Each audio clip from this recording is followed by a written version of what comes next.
در موج برنامه اطلاعاتی خبر.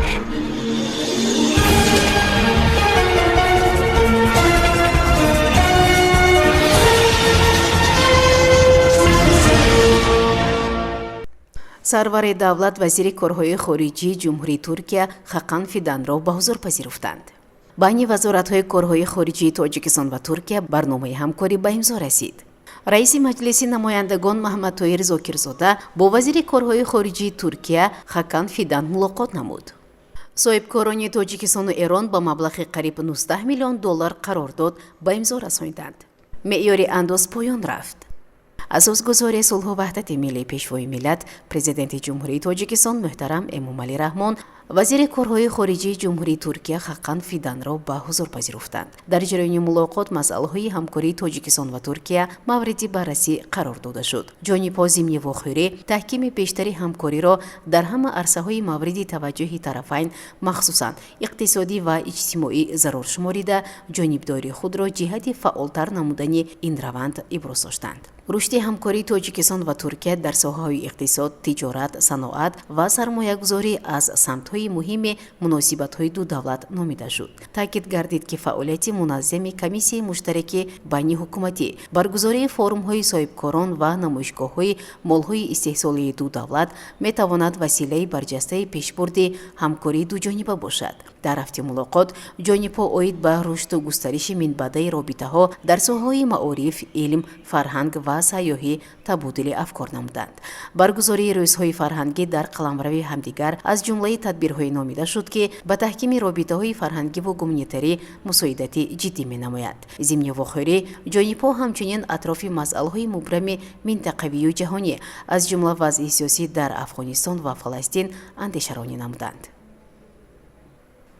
واخیری وزیر کارهای خارجی جمهوری تاجیکستان سراج‌الدین محردین با وزیر کارهای خارجی جمهوری ترکیه خاقان فیدان که با سفر رسمی در شهر دوشنبه قرار دارد برگزار گردید. ضمن ملاقات جانب‌ها دایر به همکاری سیاسی، اقتصادی، تجارتی، سرمایه‌گذاری، معارف، علم، فرهنگ، تندرستی، سیاحی، تأمین امنیت، مبارزه با تروریسم و تقویت زمینه‌های حقوقی مناسبت‌ها تبادل افکار نمودند. همکاری دو دولت در چارچوب سازمان‌های بین‌المللی و منطقوی نیز مورد بررسی جانب‌ها قرار گرفت. پس از ملاقات برنامه همکاری بین وزارت‌های کارهای خارجی تاجیکستان و ترکیه برای سال‌های 2024-2026 به امضا رسانیده شد. خبر می‌دهد امید خاور.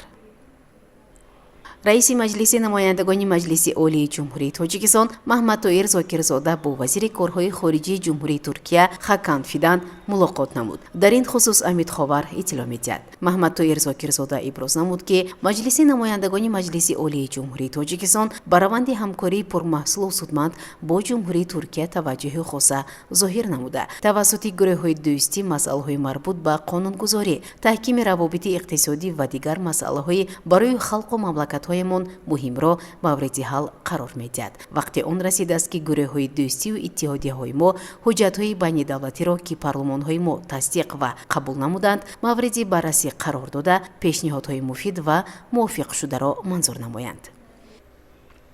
صاحبکاران تاجیکستان و ایران سازشنامه و قراردادهای به امضا رسانیدند که به رشد بخش‌های استحصالی و کارکرد در تاجیکستان روانه می‌شود. خبر می‌دهد دفتر مطبوعات پالاتای بالای پارلمانی جمهوری تاجیکستان مبلغ عمومی سندهای امضا شده زیاده از 1.3 میلیارد سومانی حدود 119 میلیون دلار را تشکیل می‌دهد. سندهای امضا شده گسترش همکاری‌ها را در ساحه‌های کارکرد و استحصال محصولات کیمیاوی، نساجی، استحصال محصولات ساختمانی، مواد دارویی و غیره در بر می‌گیرد. همکاری‌ها از روی طلبات بازار امروزه منطقوی و جهانی و با استفاده از امکانیت‌های داخلی تاجیکستان در همبستگی با شریکان از ایران مورد عمل قرار می‌گیرد آمده است در خبر.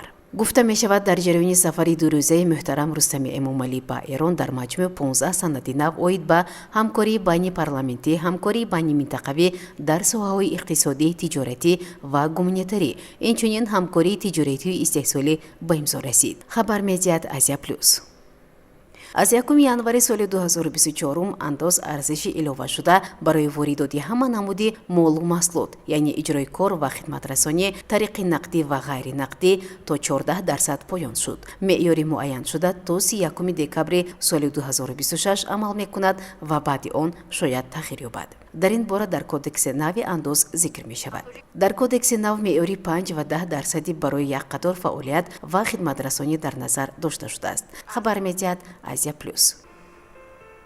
дар тоҷикистон пешниҳод мекунанд ки низоми нави баҳогузории дахола дар муассисаҳои таҳсилоти миёнаи умумӣ ҷорӣ шавад. тавре ки дафтари матбуоти вазорати маориф ва илми ҷумҳурӣ хабар медиҳад, ин масъала дар меҳвари ҷаласаи васеи гурӯҳи корӣ ки дар шаҳри душанбе таҳти раёсати вазири маориф ва илми ҷумҳурии тоҷикистон раҳимҷон саидзода баргузор гардид қарор дошт. гуфта мешавад зимни баррасии масъалаҳои мазкур вазири маориф оид ба ислоҳоти соҳаи маориф ва зарурати гузаштан ба низоми нави баҳогузорӣ суханронӣ кард. ӯ масъулон, сардорон ва мудирони раёсату шӯъбаҳои маорифи шаҳру ноҳияҳоро муваззаф намуд ки ҷиҳати амалӣ шудани низоми нави баҳогузорӣ чораҳои тағйирнопазир андешанд.